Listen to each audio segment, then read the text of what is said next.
வணக்கம். ஓம் சாந்தி. சான்றோர் நேர்காணல் நிகழ்ச்சியில் மீண்டும் உங்களை சந்திப்பதில் பெருமகிழ்ச்சி அடைகின்றேன். வழக்கம் போல் இன்றும் ஒரு சாதனையாளரை சந்திக்க இருக்கிறோம். கனவுகள் குறிக்கோள்களாக மாறுவது எப்படி? குறிக்கோள்களை அடைவதற்கு ஆன்மீகம் எப்படி உதவி செய்கிறது? ஆச்சரியமாக இருக்கிறதா? எப்படி ஆன்மீகமும் குறிக்கோளும் இணைக்கப்பட்டிருக்கிறது என்று அதை பற்றி தெரிந்து கொள்ள இன்று நம்முடன் இணைந்திருக்கிறார்கள் சகோதரர் அஜய் கபூர் அவர்கள். சகோதரர் அவர்கள் தமிழ் திரையுலகத்தில், சின்ன திரையுலகத்திலும் ஆதி என்ற பெயரிலும் ஆனந்த் என்ற பெயரிலும் பிரபலமானவர். கனவு காணுங்கள், கனவு காணுங்கள், கனவு காணுங்கள், கனவுகள்தான் சிந்தனைகளாகின்றன, சிந்தனைகள்தான் செயலாக மாறுகிறது. நீங்கள் உறங்கும் போது காண்பது கனவல்ல, உங்களை உறங்க விடாமல் செய்வதுதான் கனவு. இது டாக்டர் ஏபிஜே அப்துல் கலாம் அவர்களின் வார்த்தைகள். கனவு நினைவில் நிற்கும், நினைவில் நின்றால் நிஜமாக்க தூண்டும், நிஜமாக்க தூண்டினால் நிச்சயம் நிறைவேறும். எப்படி அதற்கு ஆன்மீகம் உதவுகிறது என்று நமக்கு விளக்க இருக்கிறார். உங்கள் அனைவரின் சார்பிலும் சகோதரர் அவர்களை நான் மனமாற வரவேற்கின்றேன். ஓம் சாந்தி. ஓம் சாந்தி சிஸ்டர். வணக்கம் பிரதர். வணக்கம். இந்த தலைப்பே கொஞ்சம் வித்தியாசமா இருக்கு. கனவு, குறிக்கோள், ஆன்மீகம். இது மூணையும் எப்படி தொடர்பு படுத்தி நீங்க நேயர்களுக்கு சொல்றீங்கன்னா முதல்ல ஆரம்பிச்சிடலாம். முதல்ல கனவு வந்தாதான் நம்ம ஒரு குறிக்கோளை செட் பண்ண முடியும். எப்படி சொல்றேன்னா, இப்போ நம்ம என்ன ட்ரீம் பண்றோம், எந்த கனவை நம்ம காண்றோமோ, வெதர் ப்ரொஃபஷனலோ இல்ல நம்மளோட வாழ்க்கையில நடக்கிற ஏதாவது ஒரு விஷயம் நம்ம வேணும்னு நினைக்கிறோமோ, அதுக்கு நம்ம குறிக்கோள் செட் பண்றதுக்கு நம்ம கண்டிப்பா அது கனவா நம்ம பார்க்கணும், இமேஜின் பண்ணி ஆகணும். ஸோ அதில் ஸ்பிரிச்சுவாலிட்டி, ஆன்மீகம் எப்படி ஹெல்ப் பண்ணுன்னா, நம்ம எப்படி என்ன விஷயம் நம்ம நோக்கி நம்ம ட்ராவல் பண்ணுறோமோ அதை நம்ம எய்ம் பண்ணால், அதை நம்ம கண்டிப்பாக அடையணும்னு நினச்சா அதுக்கு உள்ளுக்குள்ள ஒரு ஸ்ட்ரென்த் தேவை, ஒரு சக்தி தேவை. அந்த சக்தி நமக்குள்ள எப்படி வரும்னா, பேசிக்கலி ஆன்மீகம் மூலமாக தான் வரும். அது ஒரு டார்கெட் செட் பண்ணுறதுக்கு நமக்கு அந்த கோலும் குறிக்கோளும் செட் பண்ணுற லெவலில் நம்ம அதை அடையணும்னா கண்டிப்பாக உள்ளுக்குள்ளே ஒரு ஸ்ட்ரென்த் இருக்கணும். அந்த ஸ்ட்ரென்த் கண்டிப்பாக மெடிடேஷன் மூலமாக இல்லை தியானம் மூலமாக, நல்ல ஞானம் மூலமாக தான் உள்ளே வரும். ஸோ இது இன்னைக்கு நான் என்னோட ப்ரொஃபஷனில் நான் எப்படி சொல்கிறேன்னா, நான் சின்ன வயசுலேருந்து எனக்கு என்னென்னா ஆக்டிங் அப்படின்னு ஒரு கனவு இருந்தது. நான் ஒரு நல்ல ஆர்டிஸ்டாக, நல்ல ஆக்டராக வரணும்னு ஒரு ட்ரீம் இருந்தது. அந்த கனவை செட் பண்ணுற, அந்த கனவை பார்க்கறதுக்கு எனக்கு கண்டிப்பாக ஒரு குறிக்கோள் இருக்கணும். சரி, நம்ம இதை நோக்கி நம்ம ட்ராவல் பண்ணால் நமக்கு இந்த ட்ரீம் கிடைக்கும்னு, ஃபுல்ஃபில் ஆகும்னு. பட் என்ன ஆகும்னா, இதை நம்ம ஜஸ்ட் ட்ரீம் பண்ணி கோல் செட் பண்ணி அதுக்குள்ளே இருக்கிற ஸ்ட்ரென்த் இல்லைன்னா கண்டிப்பாக அச்சீவ் பண்ண முடியாது. ஒரு இலக்கை நம்ம முடிவு பண்ணிட்டு அதை நோக்கி பயணம் படுத்தணும்னு நினைச்சிட்டோம், ஆனா அதுக்கு பயணம் ஆகிறதுக்கு, பயணிக்கிற அளவுக்கு அதுல சக்தி இல்லைன்னா முடியாது. நான் ஒரு சின்ன ஒரு எக்ஸாம்பிள் சொல்றேன். இப்போ ஒரு ஃப்ளைட் டேக் ஆஃப் ஆகணும், இங்கேருந்து நியூயார்க் போகணும். அதுக்கான கரெக்டான ஃபியூல் இருந்தால் தான் அது அந்த ஃப்ளைட் இங்கேருந்து நியூயார்க் வரைக்கும் அது டிராவல் ஆகும். அப்படி இல்லைன்னா கண்டிப்பாக பாதி வழியிலேயே இலக்கு நோக்கி போய்கிட்டே இருந்தாலும் முடிவு புள்ளியை, முற்றுப்புள்ளியை போய் நம்ம தொட முடியாது. சோ அதே மாதிரி நமக்குள்ள இருக்கிற அந்த ஃபியூல் அந்த ஸ்பிரிச்சுவலோட ஸ்ட்ரென்த் தான். பேசிக்லி இன்னைக்கு இருக்கிற காலகட்டத்துல காம்படிட்டிவ் வேர்ல்டு, இன்னைக்கு ஒவ்வொருத்தரும் எல்லா ஃபீல்ட்லயும் ரொம்ப காம்படிஷனா இருக்கு. ஸோ நம்ம நிறைய பேர் என்னன்னா கனவு காண்றாங்க, கோலும் செட் பண்ணிடுறாங்க, ஆனா டிராவல் பண்ண முடியல. எதுக்கு அந்த டிராவல் பண்ண முடியலன்னா, உள்ளுக்குள்ள அந்த ஸ்ட்ரென்த் கிடையாது. டிக்கெட்டே வாங்கல. ஆமா, இல்ல டிக்கெட் வாங்குற அளவுக்கு பணம் இல்ல. சோ அதனால அங்கேயே ஏதோ ஒரு ஸ்டேஜ்ல ஃபெயில் ஆயிடுறாங்க, நின்னுடுறாங்க. சோ நம்ம எப்படி இதை இது பண்ணணும்னா, இந்த ஸ்ட்ரென்த்தை உருவாக்கணும்னா, ஆன் அ டெய்லி பேசிஸ் நம்ம எவ்வளவு நம்ம மெடிடேஷன் பண்றோமோ, எவ்வளவு நம்ம அந்த அந்த சுப்ரீம் பவரோட நம்ம கனெக்ட் பண்றோமோ, அங்கேருந்து நமக்கு வர சக்தி தான் அதுக்கு அதுதான் நமக்கு அந்த ஃபியூல். நான் எதுக்கு இது சொல்றேன்னா, என்னோட எக்ஸ்பீரியன்ஸ்ல நான் ஆக்டரா ஆகிறப்போ நிறைய வாட்டி நான் ஃபெயில் ஆயிருக்கேன். ஓப்பனா சொல்றேன். ஏன்னா இதுல வந்து எந்த ஹைட் அண்ட் சீக் கிடையாது. நிறைய வாட்டி ஃபெயில் ஆன காரணமே எனக்கு வந்து உள்ளுக்குள்ள அந்த ஸ்ட்ரென்த் இல்ல. அவர் வந்து இந்த லெவல்ல ரீச் ஆயிருக்காரு. நம்மளால ரீச் ஆக முடியல. எதுக்கு? நிறைய அந்த டிஃபரன்ஸ்லயே நம்ம வந்து வாழ்ந்துகிட்டு இருக்கோம். அது எதுக்குன்னா, அ இன்னொருத்தர் வந்து ஏன் அத சாதிக்கிறாங்கன்னா, அவங்களுக்குள்ள அந்த ஸ்ட்ரென்த் இருக்கு. ஸோ அத டெவலப் பண்றதுக்கு நான் எக்ஸ்பீரியன்ஸ் பண்றதுல இது வந்து கிட்டத்தட்ட ஒரு பிரம்மகுமாரி ஸ்கூல்ல அந்த ஆர்கனைசேஷனுக்கு வந்ததுக்கு அப்புறம் நான் என்ன ஃபீல் பண்ணேன்னா, வென் இந்த ப்ராக்டிஸ் நம்ம ஸ்டார்ட் பண்ணிட்டோம்னா ஆன் அ டெய்லி பேசிஸ் நமக்குள்ள வந்து ஒரு சின்ன எனர்ஜி சேஞ்ச் வந்துட்டே இருக்கும். அந்த கொஞ்சம் கொஞ்சமா சார்ஜ் ஆகிட்டே இருக்கும். எப்போ நம்ம வந்து அந்த சார்ஜ் வந்து ஏத்துக்கிட்டே இருக்கு அண்ட் அந்த சேஞ்சஸ் வந்துட்டே இருக்கு, கண்டிப்பா அந்த ட்ரீம்ஸ் வந்து ரியாலிட்டியா மாறிடும். அதாவது நம்ம அடி எடுத்து வைக்க முதல்ல 2 அடி எடுத்து வச்சோடனே தயக்கம் மயக்கம் எல்லாம். இப்ப டெய்லி நீங்க தியான முயற்சி பயிற்சி எல்லாம் எடுக்க ஆரம்பிச்சதுக்கு அப்புறம் அது 4 அடி ஆச்சு 8 அடி ஆச்சு. உங்க இலக்கு வந்து நெருங்கிட்டு இருக்கு.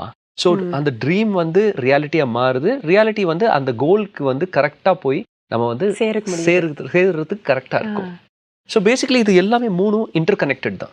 அண்ட் இன்னைக்கு வந்து நீங்க வேர்ல்ட் கிளாஸ்ல நீங்க பாத்தீங்கன்னா யாரெல்லாம் ரொம்ப சாதிச்சிருக்காங்களோ, வெதர் இட் இஸ் நான் வந்து பேர் எடுக்க விரும்பல. ஏன்னா நிறைய ஃபீல்ட்ஸ்ல வந்து ஸ்போர்ட்ஸ்லயும் சரி, என்னோட ஆக்டிங் ஃபீல்ட்லயும் சரி, இல்ல மற்ற ஃபீல்ட்லயும் சரி, எல்லாரும் அந்த டாப் பொசிஷன்ல இருக்காங்கன்னா அவங்க பின்னாடி அந்த ஸ்ட்ரென்த் இருக்கு. யாருமே வந்து விதவுட் அந்த என்ன சொல்றது உள்ளுக்குள்ள இருக்கிற அந்த ஏன்னா என்ன மெயின் ரீசன் என்னன்னா, நமக்குள்ள இருக்கிற அந்த ஸ்ட்ரென்த் மெடிடேஷனோ இல்ல ஸ்பிரிச்சுவாலிட்டி டெவலப் பண்ற ரீசன் என்னன்னா வில் பவர், தன்னம்பிக்கை. ஆமா, அத வந்து அது டெவலப் ஆகுறது தான் மெயின் விஷயமே. எப்போ நம்ம வந்து பாசிட்டிவா திங்க் பண்ண ஆரம்பிக்கிறோமோ, எப்போ நம்ம மைண்ட்ல வந்து ஒரு பாசிட்டிவ் வைப்ரேஷன், ஏன்னா இன்னொரு விஷயம் என்னன்னா நம்ம வந்து என்ன யோசிக்கிறோமோ அதை நோக்கி தான் நம்ம டிராவல் பண்றோம். பாசிட்டிவா யோசிச்சா நம்ம கண்டிப்பா பாசிட்டிவா தான் எல்லா விஷயமும் பாசிட்டிவா தான் நடக்கும். டே டு டே பேசிஸ்ல ஒரு விஷயம் சொல்றேன். நம்ம வந்து ஹெல்த் பத்தியே வச்சுக்கோங்களேன். இப்போ நம்ம வந்து ட்ரீம் பண்றோம். எல்லாரும் கனவுக்கு என்ன காண்றாங்க? நம்ம ஹெல்த்தியா இருக்கணும். எல்லாரும் கனவு காண்றாங்க. ஆமா, எல்லாரும் அதான். ஒரு சின்ன விஷயமே எடுத்துக்கோங்க. நம்ம ரொம்ப இந்த ப்ரொஃபஷன் போகாம ஒரு சின்ன ஃபார் எக்ஸாம்பிள் ஹெல்த் நல்லா இருக்கணும், அதான் நம்மளோட கோல். ஆனா அதை வந்து அதை நோக்கி வந்து நம்ம டிராவல் பண்றதுக்கு நம்ம என்னெல்லாம் வில் பவர் தேவை? நமக்கு வில் பவர் என்ன நல்லது சாப்பிடணும், நம்ம வந்து நல்லது வந்து நல்ல என்ன சொல்றது சத்தோட பொருள் வந்து எடுக்கணும். பேலன்ஸ் டயட் எடுக்கணும். பேலன்ஸ் டயட் எடுக்கிறதுக்கு நம்ம வந்து கரெக்டான ஃபுட் சூஸ் பண்ணணும். பட் அதுக்கு வந்து வில் பவர் தேவை. நம்ம அங்கேயே வந்து நிறைய விஷயத்துல வந்து பாத்தீங்கன்னா நிறைய பேர் வந்து ஸ்டார்டிங்ல வந்து இனிலேருந்து நான் வந்து கரெக்டான பேலன்ஸ் டயட் தான் எடுப்பேன், இது எடுக்க மாட்டேன். இந்த ஃபார் எக்ஸாம்பிள் ஒரு ஆயிலி ப்ராடக்ட்ஸ் எடுக்க மாட்டேன், பக்கோடா சாப்பிட மாட்டேன், இல்ல ஏதாவது ஒரு மிக்சரு பக்கோடா அதெல்லாம் சாப்பிட மாட்டேன்னு யோசிச்சு தான் தூங்குறோம். ஆனா நெக்ஸ்ட் டே அந்த காலைல வந்து நம்ம அந்த வில் பவர் இல்லாம போகுது. ஆமா, இன்னைக்கு மட்டும் எடுத்துக்கலாம். ஒரு சின்ன அது சொல்லுவாங்கல்ல சீட் டயட்னு சொல்றாங்கல்ல, இன்னைக்கு சீட் டயட் பண்ணிடலாம் அப்படின்னு நினைக்கிறாங்கல்ல, அங்கதான் நம்ம ஃபெயில் ஆகுறோம். ஸோ எப்போல்லாம் நம்ம வந்து வில் பவர் ஸ்ட்ராங்கா இருக்கோ, கண்டிப்பா வந்து அந்த தன்னம்பிக்கையோட நம்ம வந்து ஒரு விஷயத்த வந்து செயல்படுத்தினா அது கண்டிப்பா சக்சஸ் ஆகும். ஸோ அதனால வந்து கனவுகள் காணலாம், அதை வந்து குறிக்கோளும் நம்ம வந்து செட் பண்ணலாம். ஆனா அதை நோக்கி போறப்போ நமக்கு வந்து கண்டிப்பா ஸ்பிரிச்சுவல் ஸ்ட்ரென்த் முக்கியம். இப்ப சொன்னீங்கல்ல, அதாவது இன்னைக்கு வந்து முடிவு பண்ணிட்டேன், இனிமே நான் பக்கோடா இந்த எண்ணெயில பொரிச்சதெல்லாம் சாப்பிட மாட்டேன். ஆனா நாளைக்கு வந்து ஒரு பார்ட்டி வந்துச்சுன்னா இன்னைக்கு வச்சு நாளைக்கு அதே மாதிரி எக்ஸசைஸ் அதானே. அப்ப நீங்க என்ன சொல்றீங்க, தியான பயிற்சி எடுத்தா ராஜயோகா பிராக்டிஸ் பண்ணா இது வந்து நிர்ணயிக்கிற சக்தி வரும் அப்படின்னு சொல்றீங்க? கண்டிப்பா. ஒரு திடமான ஒரு நிர்ணயம் பண்ணிட்டேன்னா அதுல நான் போகணும் அப்படி இருக்குன்னா அது முடியுமா? அது கண்டிப்பா முடியும். ஏன்னா நீங்க வந்து பேசிக்கலி வந்து எப்பெல்லாம் வந்து இந்த பிராக்டிஸ் ராஜயோக் மெடிடேஷன் பண்றீங்களோ உங்களுக்குள்ள ஒரு சேஞ்சஸ் வந்துட்டே இருக்கும், ஒரு பாசிட்டிவ் சேஞ்சஸ் வரும். ஏன்னா இந்த பாசிட்டிவ் சேஞ்சஸ் வந்து ஒரு நாள்ல நீங்க வந்து எல்லாமே சாதிக்க முடியாது. அது வந்து டைம் ஆகும். அதுக்கு வந்து நீங்க வந்து ஒரு 3 months 4 months டார்கெட் ஃபிக்ஸ் பண்ணி ஆகும். ஏன்னா எப்பவுமே நான் பஜ்ஜி பக்கோடா சாப்பிட்டிருக்கேன். கரெக்ட். ஊர்காய் இல்லாம சாப்பிடுறது கிடையாது. அப்ப அதெல்லாம் விடணும்னா கொஞ்சம் டைம் எடுக்கும். கண்டிப்பா அது நான் வந்து அந்த தன்னம்பிக்கை வரும். சப்போஸ் ஒரு 2-3 monthsல வந்து ஒரு டார்கெட் ஃபிக்ஸ் பண்ணிட்டோம், நம்ம வந்து பாடியில வந்து இந்த சேஞ்சஸ் வேணும். நான் வந்து ஒரு சின்ன எக்ஸாம்பிள் சொல்றேன். இப்போ வந்து சில ஆர்டிஸ்ட் இருக்காங்க, எங்களோட ஃபீல்டில் சில ஆர்டிஸ்ட் இருக்காங்க. அவங்க வந்து ஒரு பர்டிகுலர் ரோல் பண்றாங்கன்னு வச்சுக்கோங்களேன். அந்த ரோல் பண்றப்போ வந்து அவங்களுக்கு ஒரு பாடி ஸ்ட்ரக்சர் வேணும். பாடி ஸ்ட்ரக்சர். உங்களுக்கு தெரியும் எங்களோட ஃபீல்டில் வந்து டிஃப்ரெண்ட் கமலஹாசன் சார்லேருந்து சூர்யா சார்லேருந்து நிறைய பேர் வந்து அந்த பாடி வந்து அந்த கேரக்டருக்கு மாறி அப்படியே அதை டிரான்ஸ்ஃபார்ம் பண்ணுவாங்க. ஸோ அது பண்ணுறதுக்கு வந்து கண்டிப்பாக நமக்கு வந்து நிறைய விஷயங்கள் வந்து வில் பவர் இருந்தால் தான் நம்ம அதை சேஞ்ச் பண்ண முடியும். ஆனால் அது சேஞ்சஸ் வந்து 1 day இல்லை 2 daysல வராது. சாப்பாடு குறைச்சு இந்த கரெக்டான உடற்பயிற்சி எடுத்து இந்த 6 pack 8 pack அதெல்லாம் சொல்றீங்களா, அதெல்லாம் வரணும் அப்படின்னா நிறைய நாளும் அதை முயற்சியும் பண்ணணும். அதுல விடாப்படியான ஒரு முயற்சி இருக்கணும். கண்டிப்பா அதுல சாக்ரிஃபைஸ் நிறைய இருக்கு. நிறைய சாக்ரிஃபைஸ் பண்ணியே ஆகணும். ஸோ அது வந்து நம்ம ரெடியா இருந்தா எதுவுமே வந்து ஈஸியா வராதுங்க madam. Sister, first of all நம்ம ஒரு விஷயம் நல்லா புரிஞ்சுக்கணும். எது ரொம்ப ஈஸியா வருதோ அது ரொம்ப சீக்கிரம் போயிடும். ஸோ அது வந்து நம்ம வந்து கண்டிப்பா வந்து எது இருந்தாலும் அந்த வில் பவரும் சாக்ரிஃபைஸும் மஸ்ட். ஸோ அது பண்றப்போ நமக்கு கண்டிப்பா இந்த நீங்க சொல்ற அந்த dreams, goals and spirituality is interconnected. ஷார்ட்கட்ல எல்லாம் எதுவும் முடியாது. குறுக்கு வழியில எதையும் நம்ம அடைக்க முடியாது. அந்த 3 மாசம் நம்ம கோல் செட் பண்ணோம்னா அது மாதிரி நம்ம அந்த தன்னம்பிக்கையோட அதை நோக்கி போய்கிட்டே இருந்தா அதை வந்து நம்ம இது பண்ணணும். இப்போ இந்த ஒலிம்பிக்ஸ்ல எல்லாம் இல்ல அந்த மாதிரி ஏஷியன் கேம்ஸ் அதுல எல்லாம் போதை பொருள் எடுத்துட்டோ இல்ல அந்த ஸ்டிமுலன்ஸ் எல்லாம் எடுத்துட்டு அவங்க போய் அந்த அச்சீவ் பண்ணணும்னு நினைக்கிறாங்க. அது வந்து தவறானது. அவங்க வந்து ஆன்மீகம் அவங்க பிராக்டிஸ் பண்ணியிருந்தாங்கன்னா அவங்க வந்து இதெல்லாம் இல்லாம அவங்க நல்லா அச்சீவ் பண்ண முடியும் அப்படின்னு சொல்றீங்களா? கண்டிப்பாங்க. அது வந்து எப்படின்னா இப்போ வந்து ஒரு எக்ஸ்டர்னல் ஒரு ஸ்டிமுலண்ட் நீங்க சொல்ற மாதிரி ஒரு ஸ்டெராய்டோ இல்ல இந்த மாதிரி போதைப் பொருட்கள் எடுத்துட்டு நம்ம வந்து ஒரு விஷயம் நம்ம வந்து அச்சீவ் பண்ணாலும் சப்போஸ் நீங்க எடுத்துட்டு தெரியாம அதெல்லாம் கேட் கிராஷ் பண்ணி நீங்க பாஸ் பண்ணியும் நீங்க அந்த கோல்டு மெடலோ இல்ல சில்வர் மெடலோ இல்ல பிரான்ஸ் மெடல் வாங்கிட்டீங்கன்னு வச்சுக்கோங்களேன், அதோட யூஸ் என்ன? உங்களுக்குள்ள வந்து அந்த சாட்டிஸ்ஃபேக்ஷன் வராது. உள்ளுக்குள்ள அந்த ஒரு சின்ன முள்ளு இருக்கும்ல, அது நீங்க கோல்டு மெடல் வெளியே காட்டுற ஒரு விஷயம் வந்து நம்மளோட ஃபர்ஸ்ட் நம்ம என்ன நினைக்கணும்னா நம்ம வந்து நம்மளோட ஆத்மா அது வந்து சாட்டிஸ்ஃபை ஆகுதா? அது ஒரு விஷயம் இருக்கு. நம்ம சாட்டிஸ்ஃபை ஆகலாம், நம்மளோட ஆத்மா சாட்டிஸ்ஃபை ஆகுதா? எப்போ அந்த ரியலைசேஷன் உங்களுக்கு வருதோ நம்ம வந்து இது பண்ணோம் ஆனா இது தப்பா இருக்கு, அது வந்துச்சுனாலே நம்ம அந்த சக்சஸே கிடையாது. அது வந்து ஒரு டெம்பரரி அச்சீவ்மென்ட் தான். வெளி உலகத்துக்கு தான் நடிச்சிட்டே இருக்கலாம். நான் வந்து எனக்கு வாங்கிட்டேன், ஆனா உள்ள அந்த சாட்டிஸ்ஃபேக்ஷன் இருக்காது. வெற்றி இல்ல. வெற்றி எங்க? ஒரு உண்மையான வெற்றி எங்கன்னா நம்ம வந்து நம்மளோட ஓன் உழைப்பால நம்மளோட ஓன் சாக்ரிஃபைஸால நம்ம அதை வந்து அச்சீவ் பண்ணிட்டோம்னா அதான் எக்ஸாக்ட் ஹாப்பினஸ் கொடுக்கும். ஒரு வெற்றிக்கு பின்னாடி ஒரு ஹாப்பினஸ் இருக்கிறது வந்து இதுதான் மெயின் மேட்டர். அப்ப நேர்மையான கனவு கண்டுட்டு குறிக்கோளையும் செட் பண்ணிட்டு ஆன்மீகத்தோட உதவி இருந்தா நேர்மையான முறையில அதை வந்து உண்மையான வெற்றி அடையலாம். கண்டிப்பா. ரொம்ப அழகு. இன்னொன்னு, இந்த ஒருத்தர் வந்து நல்ல கனவு கண்டுட்டு அதை ஒரு கோல் செட் பண்ணிட்டு குறிக்கோளையும் ஏற்படுத்திட்டு அது நோக்கி நடந்துட்டு இருக்காரு, போயிட்டு இருக்காரு. அந்த குறிக்கோளை நோக்கி செல்லும் அந்த பாதையில் எத்தனையோ தடைகள் வரலாம், ஹடில்ஸ். அந்த தடைகள்ல இருந்து அவர் எப்படி தப்பிக்கிறது? சில விஷயங்கள் வந்து அவங்களோட கவனத்தை ஈர்க்கும் இல்லையா? ஒரு பெரிய கோல் அங்க போயிட்டு இருக்கும்போது வழியில் இங்க அங்கன்னு அதுல இருந்தெல்லாம் எப்படி தன்னை வந்து காப்பாத்திக்கிட்டு குறிக்கோளை மட்டுமே நோக்கி நேரடி பார்வையோட நேரடி பாதையில் எப்படி போறது அப்படின்னு சொல்லுங்க. நீங்க சொல்றது வந்து ட்ரீம் செட் பண்றாங்க, அந்த கோலை நோக்கி போறாங்க, ட்ரீமை பாக்குறாங்க, கோலை செட் பண்ணிடுறாங்க, அதை நோக்கி போற டைம்ல நிறைய டிஃபிகல்டிஸ் வரும். கண்டிப்பா வருங்க. ஏன்னா 2 ஃபோர்ஸ் இருக்கு, ஒரு பாசிட்டிவ் ஃபோர்ஸ், ஒரு negative force. There is plus and minus. வாழ்க்கையில் வந்து நீங்கள் பார்த்தீங்கன்னா ஆல் ஓவர் இந்த ஹோல் சிருஷ்டிலேயே 2 விஷயம் பேரலாக போயிட்டு இருக்கு. பாசிட்டிவ் மட்டும் இல்லை, நெகட்டிவ் மட்டும் இல்லை. துக்கமும் இருக்கு, சுகமும் இருக்கு. கரெக்டா? யாருமே வந்து எப்பவுமே ஆல் த டைம் துக்கமும் கிடையாது, எப்பவுமே சந்தோஷமும் கிடையாது. இது ஏற்ற இறக்கம் இருந்துட்டே இருக்கும். ஸோ கண்டிப்பாக வந்து இந்த மாதிரி தடங்கள் வந்து தான் சேரும். அதை நோக்கி நம்ம போகிறப்போ நிறைய வரும். ஏன்னா ஒரு விஷயம் வந்து நம்ம வந்து அச்சீவ் பண்ணோம்னா நம்ம இதுக்கெல்லாம் ப்ரிப்பேர்டாக இருக்கணும். அதான் அங்கே தான் எதுக்கு நான் சொன்னேன்னா அங்கே தான் ஸ்பிரிச்சுவாலிட்டி ஒர்க் ஆகும். உங்களுக்கு வந்து அந்த தன்னம்பிக்கை மட்டும் வராமல் அந்த பேஷன்ஸும் வரும். பொறுமையும் வேணும். அந்த பொறுமை வர்றதுக்கு காரணம் வந்து பொறுமை எதுக்கு தேவைன்னா இப்போ வந்து நம்ம வந்து சடனாக இந்த மாதிரி ஒரு சின்ன ஹர்டில்ஸ் இல்லை டிஃபிகல்ட்டிஸ் வரப்போ நம்ம வந்து இது நம்மளால பண்ண முடியாது, இதுக்கப்புறம் நம்ம வந்து சாதிக்க முடியாது, இது விட்டுருவோம். பட் அது பண்ணாலே நம்ம வந்து என்ன ஜெனரலி நீங்க கேள்விப்பட்டிருப்பீங்க, there is very hardly any difference between achievement and those people who have left us quitting it. So அந்த குவிட்டிங் பாயிண்ட் வந்து ரொம்ப சிம்பிள். இன்னைக்கு நான் வந்து யோசிச்சு ஒரு ட்ரீம் பார்த்துட்டு அதை அந்த கோலை செட் பண்ணிட்டு அதுக்கப்புறம் கொஞ்சம் ட்ராவல் பண்ணிட்டு குவிட் பண்ணா we are losers. So see அவங்க நம்ம வந்து கடவுளும் வந்து பார்க்குறாரு நீங்கள் எவ்வளோ முயற்சி பண்ணுறீங்க, அதுக்கு அக்கார்டிங் டு தான் நமக்கு வந்து பலன் கிடைக்கும். ஸோ அப்போ வந்து நம்ம என்ன பண்ணணும்னா சரண்டர் பண்ணிட்டோம். ஸ்பிரிச்சுவாலிட்டி இன்னொரு விஷயம் என்ன டீச் பண்ண, ஆன்மீகத்தில் இன்னொரு விஷயம் என்ன வருதுன்னா, நம்ம வந்து எவ்வளோ நம்ம ப்ராக்டிஸ் பண்ணுறோமோ நமக்கு வந்து சரண்டரிங் பவர் வரும். சமர்ப்பணம் அந்த சமர்ப்பணம் பவர் வரப்போ நமக்கு தானாகவே வந்து நிறைய விஷயங்கள் வந்து இந்த மாதிரி தடங்கள் வரப்போ அது இமீடியட்டாக கிளியர் பண்ண ஆரம்பிச்சிடும். நான் என்னோட எக்ஸ்பீரியன்ஸில் சொல்கிறேன். நான் வந்து ஒரு படம் ப்ரொடியூஸ் பண்ணேன் 2014 நடிப்போட தயாரிப்பு. ஆமாம். ஸோ ப்ரொடியூஸ் பண்ணுறப்போ வந்து எனக்கு வந்து ஏகப்பட்ட தடங்கள் 1-2 இல்லை. படம் ஒரு லெவலில் வந்து ஷூட் பண்ண, அதுக்கப்புறம் நின்று போச்சு, கொஞ்சம் ஃபினான்ஷியல் ப்ராப்ளம் வந்தது, அதுக்கப்புறம் மற்ற ஆர்டிஸ்ட் ப்ராப்ளம்ஸ், ஏகப்பட்ட ப்ராப்ளம் இருந்தது.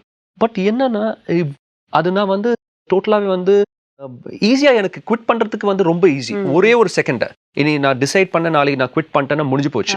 பட் பேஷன்ஸ், பர்சீவரன்ஸ், அந்த 2-3 விஷயங்கள் வந்து நம்ம தாண்டி அதை வந்து நம்ம எப்படியாவது வந்து இதை நோக்கி போகணும். பட் அதுக்கு வந்து நமக்கு வந்து கடவுளோட அனுகிரகம் கண்டிப்பாக தேவை. நம்ம நினைக்கிறோம் நம்ம வந்து இது சாதிச்சிட்டோம், இது பண்ணிட்டோம், இது முடிச்சிருவோம் அப்படின்னு நினைக்கிறது ஒரு விஷயம். பட் சரண்டர் பண்ணிட்டோம், ஓகே இது வந்து நீ பண்ணும், நான் பண்ண போறதில்லை, என்னால் பண்ணவும் முடியாது அப்படின்னு ஒரு surrendering power. But surrendering power வரப்போ நம்ம வந்து ஓகே இது வந்து நம்ம சரண்டர் பண்ணுறோம்னா இதுக்கு மேலே நான் முயற்சி பண்ண மாட்டேன், நான் இதுக்கு வந்து ஒர்க் பண்ண மாட்டேன்னு நினச்சோன்னா அது நடக்காது. 2 விஷயம் இருக்குது இதில் வந்து. சரண்டரிங்னா நிறைய பேர் என்ன நினைக்கிறாங்கன்னா, சரண்டர் பண்ணுறது வந்து என்னென்னா அவர் மேலே பாரத்தை விட்டுருவோம், அவர் மேலே நான் எதுவும் செய்ய மாட்டேன், நான் மட்டும் வந்து பார்த்துட்டே இருப்பேன், நீங்கள் பண்ணிடுங்க அப்படின்னு நடக்காது. அவர் என்ன சொல்கிறாருன்னா, நீ பண்ணு, நான் வந்து கண்டிப்பாக உனக்கு வந்து சப்போர்ட்டாக இருப்பேன். என்னோட ஒரு பர்டிகுலர் ஃபிங்கர் வந்து உனக்கு வந்து சப்போர்ட் கொடுத்துட்டே இருக்கும். அவர் வந்து பேசிக்கலி வந்து அந்த சர்வசக்திமான், அந்த பரமாத்மா வந்து நமக்கு வந்து ஒரே ஒரு விஷயம் கரெக்டாக தெளிவாக சொல்கிறாரு, நான் உன் கூட இருக்கேன், அது நீ ஃபீல் பண்ணிக்கோ, சரண்டர் பண்ணிடு, ஆனால் முயற்சி பண்ணு. இப்போ வந்து ராஜயோகில் என்ன சொல்கிறாங்க, காலைல அந்த பிரம்ம முகூர்த்தத்தில் ஏஞ்சி நம்ம வந்து பயிற்சி பண்ணால் கண்டிப்பாக வந்து நமக்கு வந்து ஸ்லோலி சேஞ்சஸ் வரும். ஆனால் நம்ம வந்து இல்லை 3:30 என்னால் ஏஞ்சிக்க முடியாது, 3:30 மணிக்கு என்னால் ஏஞ்சிக்க முடியாது, நான் தூங்குவேன், 6 மணிக்கு தான் ஏஞ்சி நான் பயிற்சி பண்ணுவேன்னா அது கண்டிப்பாக வந்து உங்களுக்கு ரிசல்ட் வராது. ஸோ எல்லாம் அந்த 3:30 மணி இருக்கிற சைலன்ஸ் வந்து உங்களுக்கு 6 மணிக்கு கிடைக்க போகிறது இல்லை. ஸோ அந்த 3:30 மணி சைலன்ஸில் நீங்கள் ஏஞ்சி நீங்கள் அந்த பயிற்சி பண்ணுறப்போ உங்களுக்கு கண்டிப்பாக ரிசல்ட் வரும். ஸோ அதுக்கு வந்து நமக்கு வந்து நிறைய வாட்டி எனக்கே நடந்திருக்கு. எனக்கு என்ன நான் யோசிப்பேன், சரி இன்னைக்கு வந்து 3:30 மணிக்கு நம்ம ஏஞ்சிக்கணும்னு யோசிச்சு ஒரு அலாம் அடிக்கிறப்போ 3:30 மணிக்கு எனக்கு வந்து பாடியில் வந்து ஒரு இது இருக்கும், ஒரு அட்லீஸ்ட் ஒரு 1/2 hour தூங்கிடலாம், ஒரு 1 hour தூங்கிடலான்னு ஒரு இது இருக்கும். ஆனால் நான் வந்து ஒரே ஃபோர்ஸில் வந்து அந்த நம்ம வந்து கண்டிப்பாக வந்து நம்மளோட பயிற்சி வந்து நம்ம பண்ணி தான் ஆகணும், அப்போ தான் நமக்கு அந்த ஸ்ட்ரென்த் கிடைக்கும் அப்படின்னு ஒரே செகண்டில் ஏஞ்சி நான் வந்து உட்காந்துருவேன். ஸோ இது வந்து நம்மளோட இது வந்து டிட்டர்மினேஷன் கண்டிப்பாக தேவை. டிட்டர்மினேஷன், பர்சீவரன்ஸ், இது வந்து 3-4 விஷயம் வந்து ட்ரீம் பண்ணிட்டோம், கோல் செட் பண்ணிட்டோம், அதை அச்சீவ் பண்ணணும்னா ராஜயோக் மெடிடேஷன் பண்ணுறப்போ நமக்கு இந்த குவாலிட்டிஸ் எல்லாம் வந்து ஆத்மா வந்து பேசிக்கலாக பியூராக இருக்கணும், சாந்தமாக இருக்கணும். இது வந்து நம்ம வந்து இது வந்து ப்ராக்டிஸ் பண்ணுற நமக்கு வந்து கண்டிப்பாக வந்து நம்மளோட ட்ரீம்ஸ் என்ன நம்ம நினைக்கிறோமோ அந்த கோல்ஸ் நோக்கி நம்ம ட்ராவல் பண்ணுறப்போ கண்டிப்பாக சக்ஸஸ் வரும். சில சமயம் ஒருவர் வந்து கனவு கண்டு ஒரு குறிக்கோளம் எடுத்துலாம். சில சமயம் வந்து கனவு காண்றது வேறையா இருக்கு, குறிக்கோள் அமைக்கிறது வேறையா இருக்கு. சில சமயம் வந்து குறிக்கோள் அமைச்சிருக்காங்க, அது நம்மளோட கனவா இருக்கிறது இல்லை. அந்த மாதிரி சந்தர்ப்பங்கள் நிறைய பேரோட வாழ்க்கையில ஏற்படுது இல்லையா? Very nice question. அந்த மாதிரி சந்தர்ப்பத்துல அந்த மாதிரி ஒரு சோல்ஸ், அந்த மாதிரி இருக்கிற ஒரு மனுஷனுக்கு, ஒரு இளைஞனுக்கோ இல்லை எந்த வயதுல இருக்கவங்களுக்கோ, அவங்களுக்கு வந்து இந்த ஆன்மீகம் எப்படி உதவி செய்யும், அதுல இருந்து அந்த மாதிரி சந்தர்ப்பத்தை வந்து எப்படி தன்னை தானே காத்து கொண்டு மேல் நோக்கி வாழ்க்கையை நடத்துறது அப்படின்ற விஷயத்த சொல்லுங்க. சூப்பர். இன்னைக்கு இருக்கிற காலகட்டத்தில் இது வந்து ஒரு முக்கியமான பிரச்சனை சொல்றதை விட இதுக்கு வந்து நீங்க இப்ப இந்த क्वेश्चन கேட்டிருக்கீங்களா, நிறைய பேர் வந்து இதை வந்து திருப்திகரமா இல்ல அவங்களுக்கு, ஏன்னா நான் நினைச்சது என்னவோ நடந்தது என்னவோ அந்த மாதிரி போயிட்டு இருக்காங்க. சோ அங்க ஸ்பிரிச்சுவாலிட்டி வந்து பெரிய ரோல் ப்ளே பண்ணுது. எப்படின்னா, இப்ப நான் இதுக்கு முன்னாடி நான் பேசினேன்ல, ஒரு சரண்டர்னு ஒரு விஷயம் சொன்னேன்ல, அந்த சரண்டர் வந்து எங்கன்னா நம்ம ட்ரீம் பண்ணலாம். ட்ரீம் வந்து நம்ம கண்ட்ரோல்ல இருக்கு. நான் இப்படி இது என்னுடைய எண்ணங்கள். ஆமா நான் ஒரு ஆக்டர் ஆகணும், நான் ஒரு கிரிக்கெட்டர் ஆகணும், நான் ஒரு whatever, என்னவா? என்னவா doctor, doctor, engineer, engineer. Aeronautics என்ன வேணா. ஆனா கர்மான்னு ஒண்ணு இருக்குல்ல, அண்ட் அவரோட டிசிஷன் ஒண்ணு இருக்கு. நம்ம எல்லா ஆத்மாக்களும் ஒவ்வொரு ரோல் ப்ளே பண்ண வந்திருக்கோம், ம். கரெக்டா? ஸோ இந்த ஸ்டேஜ் இந்த டிராமால வந்து டைரக்டர் அவர், ஓகே. ஓகே? ஆமா. ஸோ டைரக்டர் அவர். நம்ம எப்படி தீர்மானிக்க முடியும் நான் வந்து ஆக்டரா தான் வரணும், நீங்க ஒரு ஆங்கரா தான் வரணும், இல்ல ஒரு ம். கிரிக்கெட்டரா வரணும்?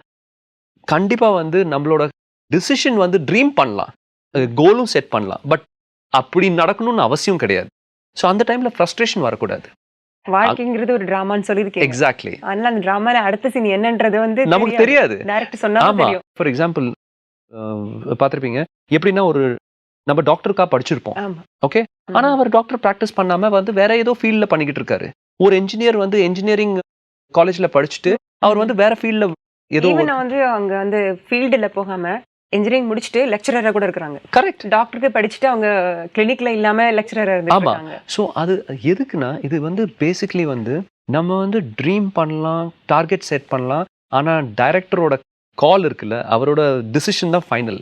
ஸோ கண்டிப்பா நம்ம வந்து ஆன்மீகத்துல வந்து நமக்கு ஒரு பெரிய பவர் என்ன வருதுன்னா, நமக்கு வந்து ஒரு சரண்டர் பவர். அந்த சரண்டர் பவர் வந்துருச்சுன்னா ஓகே, நான் வந்து ட்ரீம் பண்றேன், கோல் செட் பண்றேன், நான் அதை நோக்கி போறேன். அதுக்கப்புறம் உன்னோட இஷ்டம். நீ வந்து என்னை வந்து அந்த கோலுக்கோ அந்த ட்ரீம்க்கோ தான் வந்து ரெடி பண்ணியிருக்கேன்னா நான் கண்டிப்பா அதில் தான் இருப்பேன். இல்லைனாலும் I am ready to surrender and do what you want.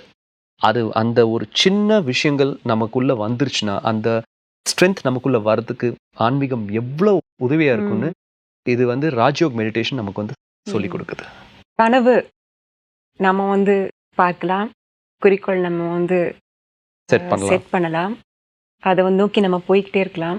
அது வந்து எந்த அளவுக்கு முடியுது, அது வந்து எது நமக்கு ஏற்றுது அப்படின்றத வந்து டைரக்டர், அதாவது நம்மளுடைய பரமாத்மா, நம்மளோட ஃபாதர், நம்மளோட அப்பா, அவருக்கு நம்மளோட நல்லா தெரியும், ஃப்ரெண்ட், பிரதர், என்னவான்னு நினைக்கலாம். அவருக்கு எதெல்லாம் நல்லா தெரியும்னால அவர் வந்து நமக்கு எது கொடுக்குறது, நமக்கு எது பெஸ்ட்டோ அதை அவர் கொடுப்பாரு. அந்த எண்ணமும் அந்த சமர்ப்பணமும் அந்த புரிதலும் இருந்தா என்னெல்லாம் நமக்கு கிடைக்குதோ அதெல்லாம் கூட நம்மளோட ஒரு அச்சீவ்மெண்ட். கண்டிப்பா. வணக்கம். ஓம் சாந்தி சிஸ்டர். ஓம் சாந்தி. நேயர்களே, கனவு, குறிக்கோள், ஆன்மீகம் எப்படி இணைக்கப்பட்டது, ஒன்றோடு ஒன்று எந்த அளவுக்கு தொடர்புள்ளது என்பது மிக அழகாக சகோதரர்கள் நமக்கு விளக்கி சொன்னாங்க. கனவு காண்பது மட்டுமல்லாமல் குறிக்கோளை அடைவதற்கு நமக்கு ஆன்மீகம் எப்படி உதவி செய்கிறது என்று தெரிந்து கொண்டோம். இனி நாம் எடுக்கும் ஒவ்வொரு அடியிலும் எத்தனை தடைகள் வந்தாலும் அத்தனை தடைகளையும் தகர்த்தெறிய ஆன்மீகம், அதாவது நம் தகப்பனான இறைவனோடு இணைந்து அவரிடம் இந்த சக்திகள் பெற்று ஒரு சமர்ப்பணத்தோடு நாம் நடந்து சென்றால் வெற்றி நிச்சயம் என்று அறிந்து கொண்டோம். மீண்டும் இதே போன்ற ஒரு நிகழ்ச்சியில் உங்களை சந்திக்கும் வரை நன்றி கூறி விடைபெறுகிறேன். வணக்கம். ஓம் சாந்தி.